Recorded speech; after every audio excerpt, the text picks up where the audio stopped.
그래서 나온 얘기가 한동훈 이 탄핵 얘기가 지금 벌써부터 나오고 있지 않습니까? 바로 그 이야기예요. 지금 이게 며칠이나 됐다고 탄핵 얘기가 나오냐. 민주당의 그 패널들이요. 예. 그러더라고.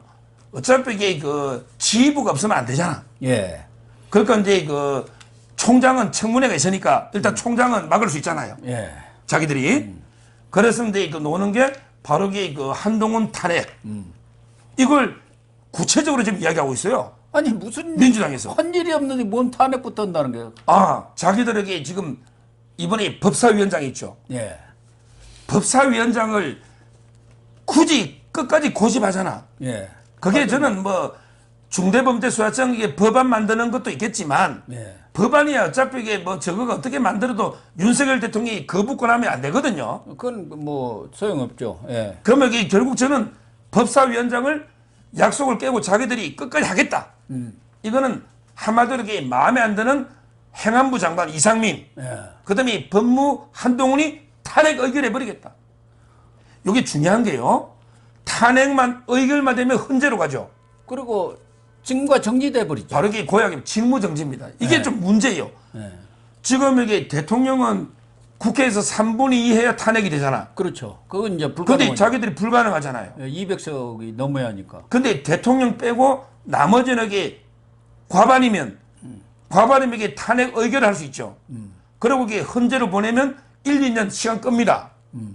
자, 그렇다면 이게 그 한동훈이 빠르게 탄핵해가지고 의결하면 그냥 그때부터 직무는 식물 장관이 돼가지고 정지되고 헌재 가서 시간만 몇 년 끌어버리면 끝나는 거 아닌가. 이런 시나리오를 구체적으로 지금 공개적으로 이야기를 하고 있습니다. 그러니까 과거에 노무현 전 대통령도 그때 탄핵이 돼가지고 몇 개월간 그냥 직무 정지가 돼갖고 그때 고건 총리가 대행을 했지 않습니까? 그러니까 이 민주당 입장에서는 본격적으로 이 수사에 들어가고 검찰이 그래갖고 뭐 잔바리들 잡아가는 것까지야 뭐 용인을 하겠지만 보니까 이재명, 문재인까지도 다치게 생겼다. 하면 이제 탄핵이라는 카드를 꺼내 들려고 그러는 거 아닙니까? 그러면 이제 법사위원장이 꼭 있어야죠. 그럼요. 옛날에 이게 권성동 법사위원장 있을 때 박근혜 탄핵됐잖아요. 예. 법사위원장이 탄핵하면 이게 그 검사 역할을 합니다. 그렇죠. 소추위원이 법사위원장이에요. 예. 소추위원장이. 예. 제 선배가 여기 노무현 탄핵할 때요. 예. 법사위원장의 대리인으로 변호 활동하고 가면 그러면 이게 변호사비 500만 원 줍니다. 그리고 이게 법사위원장이 변호사를 뽑아가지고 소추위원을 하거든요. 그때 노무현 때. 그러니까 근데 이번에 그러면 제가 물어봤죠. 도저히 한동훈이 뭐로 탄핵할래? 너 그 탄핵하려면 뭐 헌법 법률 어긴 게 있어 탄핵하는 게 아니냐? 그렇죠. 요게 명분하고 실제는 틀립니다. 이제 한동훈을 탄핵하려면 아마 민주당의 명분은요. 뭘 내세우느냐? 바로 이제 인사검증관리단. 아, 인사검증관리단. 인사검증관리단 있잖아요. 예. 여기 지금 국무회의 통과되고 법무부에 두죠. 예. 법무부에서 인사검증 1차 하고 청와대로 가면 이게 공직기강실에서 2차에서 미국식으로 FBI 하는 식으로 예. 가잖아. 근데 이 좌파들이 방송마다 이게 인사검증관리단을 법무부에 두는 거는 위헌이다. 법무부의 범위를 벗어난 거다. 자꾸 이게 위법을 주장하죠. 여기 탄핵 사유거든. 자기들은 억지 논리로 왜 법무부는 분명히 정부조직법에 법무부의 역할이 있는데 예. 인사검증을 왜 너가 하느냐. 이게 위헌 아니냐. 아마 이런 식으로 이게 탄핵 사유로 밀고 이럴 가능성이 저는 높다 봅니다. 그러니까 민주당 내에서도 이제 권한쟁의 심판을 하자 어찌다 하니까 또 그 강성파들 있잖아요. 그거 해봤자 부지 하세월이니까 아주 탄핵으로 바로 가버리자. 그리고 그거는 뭐 지금 167석인가 8석 되지 않습니까? 그러니까 얼마든지 과반이 되잖아요. 제적원 과반이니까. 그러니까 바로 탄핵으로 갈 가능성이 있는 것이죠. 근데 이게 저는 탄핵 사유가 도저히 안 되는 게요. 이 법을 보십시오. 법에 보면 이게 인사검증은 법에는 인사혁신처라고 있죠. 예. 인사혁신처의 권한이거든요. 그런데 이 인사혁신처 권한을 청와대에다가 위임을 준 거예요. 원래 권한은 법에 의해서 위임 줄 수가 있습니다. 네. 그러니까 청와대에다가 민정실에 위임을 줘가지고 너가 좀 검증해달라. 이렇게 권한을 위임 줄 수 있거든요. 그럼 이게 청와대는 그 권한을 재위임할 수가 있는 거예요. 민정실에서 검증하는 걸 다시 이게 법무부나 아니면 이게 행안부나 뭐 다른 데로 이게 재위임을 줄 수가 있는 거예요. 네. 법상으로 권한의 위임 위탁은 합법입니다. 따라서 저는 이 좌파들이 억지 논리로 지금 탄핵하려 하는 거고요. 다만 이제 실제 자기들이 속마음은 그 언제 탄핵하느냐 이거는 명분이고, 제가 속마음을 들어봤더니 탄핵 시점은 바로 이게 그 문재위가 소환되는 그게 시점이라고 다 그래. 아. 이재명이 이야기하는 사람 없더라고. 아, 이재명이 이재명이는 소환되든 가도. 말든 죽든 말든 이재명이 아니고 문재인이가 검찰의 포토라인 딱 소환되는 날 한동훈 탄핵 들어간다. 이게 다 이야기해요. 제가 들은 사람은. 그 명분은 말도 안 되는 게 인사 검증 어쩌고 저쩌고 이거 가지고 탄핵한다고 지금 겁주잖아. 그런데 실제 탄핵의 레드라인은 문재인이가 검찰에 소환되는 요때 되면 이게 한동훈 뭐 탄핵한다. 지금 이게 좌파들은 이런 이게 전략으로 지금 임하고 있는 것 같아요. 그 좌파들 하는 거 보면 지난번에 김명수 대법원장이 그 누구죠? 그 판사. 당신 그쪽에서 탄핵한다는데 사표 내면 안 되지 해갖고 그래가지고 탄핵을 시켰지 않습니까? 그래 물론 뭐 헌재 또 재판에서 다 무죄가 됐습니다만은, 그러니까 그 사람들은 자기들한테 정치적으로 이익이 된다든가 또 누구를 지켜야겠다고 한다면은 뭐 철판 깔고 하는 사람들이니까 뭐 함재적인 거 그런 거 따지지 않지 않습니까? 검수 안 봐가 안 봤습니까? 아, 모든 국민들이 대다수 국민들이 반대하는데도 밀어붙여 버리잖아요. 그래서 그런지 또 한동훈 법무장관도 나름대로 다 계산이 있는 것 같아요. 계산을 다 세워놓은 것 같아요. 그리고 얼마 전에 또 지시를 하나 내린 게 있더구만요. 그동안 형사사건 공개 금지 규정이라는 것을 조국이 만들어갖고 자기가 제일 먼저 셀프 방탄을 했잖아요. 포토라인 쓰기 싫으니까 그거 만들어갖고 일제 공개 못하게 한다. 형사사건은 뭐 심의위에서 하라는 것만 한다. 그러니까 할 수가 없는 것이죠.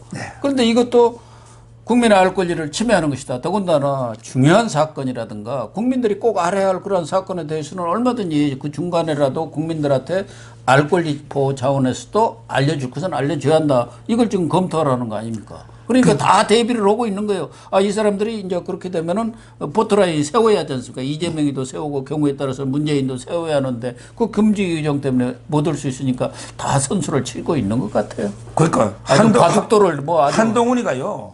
일을 이게 엄청나게 많이 하고 있어요. 야무지게 하는 것 같아요. 지금 이게 다른 장관들 좀 본받아야 돼요. 그 한덕수 총리가 뭐 윤종호 임명하려 했다가 경기 반대 때문에 포기했잖아요. 포기가 아니라 망신당해버렸죠. 한동훈이가 조국, 추미애, 박범계의 흔적을 하나씩 지우고 있는데, 예. 첫째 조국의 흔적을 지운 게 바로 이제 그 형사 공개 규정 개정하는 거예요. 조국이가 정경심의하고 자기한테 출석하니까 막으려고 이게 그 공개 금지를 했잖아. 요걸 이게 그 완화하는 거. 이게 조국 흔적을 지우는 거죠. 두 번째 추미애가 했던 걸 지우는 게 합수단이죠. 남부지검이 합수단 추미애가 없앴잖아. 예. 요걸 이게 부활시켰죠. 그다음에 박범계가 한 게 검수완박이잖아. 요걸 이렇게 헌법재판하려고 김서구 검사 있잖아. 예. 김서구 판사하다가 온 검사입니다. 아주 이게 이론에 밝은 판사하다가 온 검사예요. 이분이 옛날에 황교안 대표 밑에 통진당 있잖아, 이석기. 해산시킨 검사 아닙니까? 이분을 팀장으로 해가지고 검수완박에 대해서 헌법재판 하고 있잖아. 한동훈이가 이렇게 일하고 있는데, 저는 만약에 그 민주당이 진짜 한동훈 탄핵안 낼 겁니다. 그럼 이게 우리는 어떻게 대응해야 되느냐? 우리는 맞불을 놓은 게, 저는 국회의원 소환을 계속 요구해야 돼요. 우리 법에 소환 제도는 없죠. 우리 헌법에는 없어도 자꾸 국회의원 소환 규정을 넣어야 된다. 그렇게 실제 소환해야 된다. 이런 국회 앞에서 시위를 해야 돼요. 국회 해산 시위를 해야 하는 거 아니에요? 뭐 그냥. 해산 시위도 좋고. 얼마 안 근데 남았지만. 누가 이제 탄핵안은 누가 쓰느냐면 아마 이게 김용미하고 이수진하고 김남국이 최강욱이 쓸 거야. 그러겠죠. 걔들이 탄핵안 지금 발의 쓴단 말이에요. 최강욱은 그 전에 떨어지는 거 아니에요? 금배지? 금배지 뭐 아직 대법원까지 남아 있으니. 따라서 저는 분명히 탄핵에 앞장서는 게 그런 처럼에 있잖아요. 이런 사람이니까 이런 게 국회의원들 배지를 떼자고 우리는 국민 소환 운동. 이런 게 운동으로 한동훈을 지켜줘야 되고, 뭐 더 나아가서 국회 해산. 아마 저는 만약에 민주당이 진짜 한동훈을 탄핵한다. 이러면요. 한마디로 노무현 탄핵보다 훨씬 더 큰 역풍이 옵니다. 그러겠죠. 노무현 탄핵 잘못했다가 이게 우리 총선 망했잖아. 그때 정동영이가 노인 폐마 어르신들 좀 쉬십시오. 정동영 발언 없었으면 진짜 우리 전멸했습니다. 정동영이 때문에 조금 살았지. 박근혜 대통령 그때. 다 죽었잖아, 탄핵 때. 아마 한동훈 탄핵한다고 나서면 광화문이 완전히 광화문도 100만 오지만 총선 때 노무현 탄핵 때보다 더 심판이 올 겁니다. 2024년 얼마 남지도 않아서 그러니까. 그게 쉬운 일이 아닙니다. 한번 해보려면 해봐라 이거지. 저는 이게 노무현 때보다 훨씬 역풍이 온다.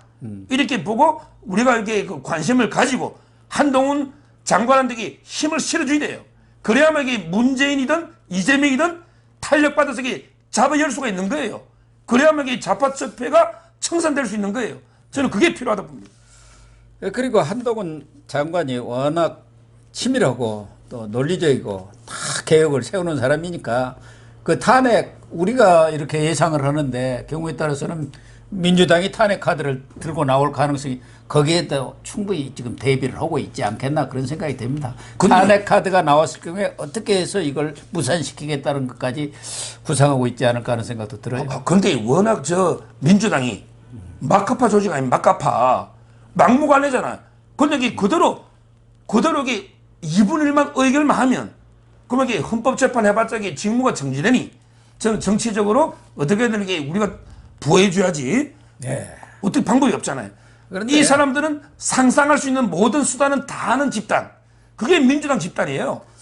지방선거에서 뭐 결과가 나와봐야겠습니다만은 그 이후에 민주당 사정이라는 것은 저는 불문가지라고 봅니다. 그렇게 힘이 모아지지도 않고 이제 뿔뿔이 각자 도생으로 갈 가능성이 큽니다. 그래서 일단 뭐 탄핵이라는 그런 카드를 쓸 가능성도 있기는 하지만 뭐 미리부터 크게 걱정할 사안은 저는 아니라고. 근데 중앙일보에 중앙일보의 칼럼이 썼잖아요. 아주 예리하게 지적을 했더라고요. 이분은 어떻게 쓰냐면 저하고 조금 다른 게 이분은 탈원전 수사나 울산시장 송철호 수사가 되거나 그다음에 대장동 백현동 이재명이 될 경우에 바로 이게 탄핵이 된다. 이렇게 주장했잖아요. 근데 제가 취재한 바로는 아까 말한 것처럼 문재인 탈원전이나 울산시장 문재인 소환이 탄핵에 자기들은 계기가 되고 방아쇠 트리거를 합니다. 이재명은 제가 보기 아닌 걸로 이재명은 오히려 이게 빨리 없애. 이제 버린 자식. 이재명은 완전히 버린 자식으로 민주당 내에서 이재명 소환은 자기들도 감수하지 그것까지 탄핵은 어렵다. 저는 그래 보고 있어요. 아무튼 뭐 6일 지방선거가 어떻게 되든 간에 이재명은 일단 끝났다. 이렇게 보는 것이 맞을 것 같습니다. 네, 시청자 여러분 방송 마치도록 하겠습니다. 시청해 주셔서 감사합니다. 감사합니다.